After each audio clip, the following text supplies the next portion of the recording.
नमस्कार दोस्तों, यह डिक्टेशन 80 शब्द प्रति मिनट की गति से रिकॉर्ड की गई है।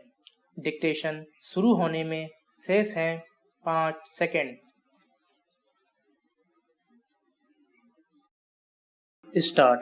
उससे यह तो साफ है कि भारत को कभी भी किसी भी देश से या एक ही वक्त में दोनों तरफ से हमलों का सामना करना पड़ सकता है। विराम। रक्षा विशेषज्ञ भी समय समय पर इस बारे में सचेत करते रहे हैं। विराम।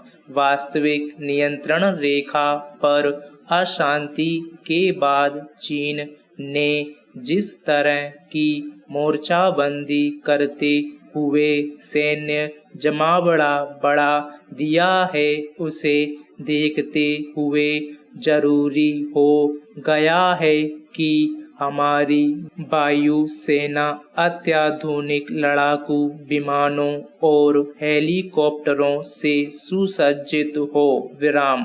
पिछले साल वायु सेना ने दुनिया के सबसे आधुनिक लड़ाकू हेलीकॉप्टर अपाचे AAH 64E को अपने बेड़े में शामिल किया था। विराम। पेरा। ताजमहल महान भारतीय स्मारक है जो हर साल दुनिया भर के लोगों के मन को आकर्षित करता है। विराम।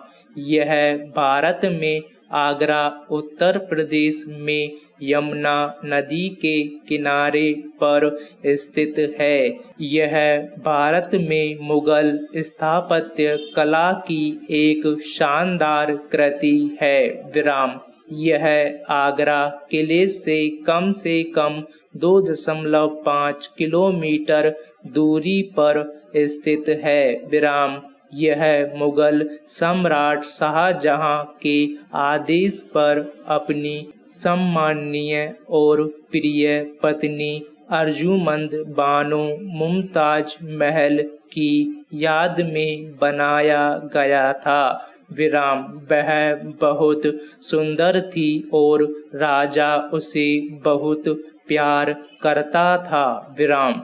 उसकी मृत्यु के बाद राजा ने उसकी याद में अपने कलाकारों को भव्य कब्र का निर्माण करने का आदेश दिया। विराम।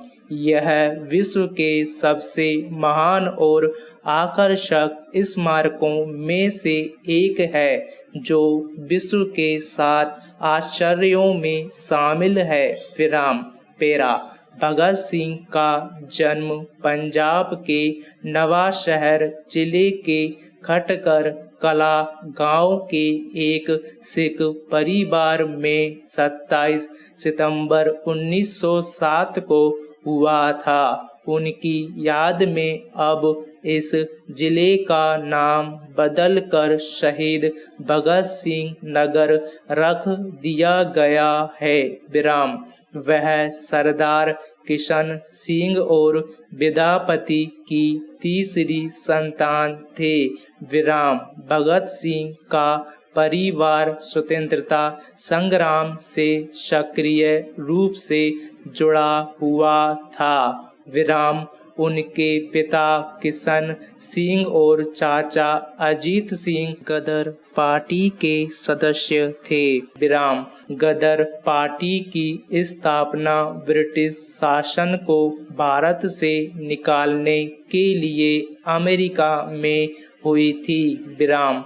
परिवार के माहौल का युवा भगत सिंह के मस्तिष्क पर बड़ा असर हुआ और बचपन से ही उनकी नसों में देशभक्ति की भावना कूट-कूट कर भर गई। विराम। पेरा।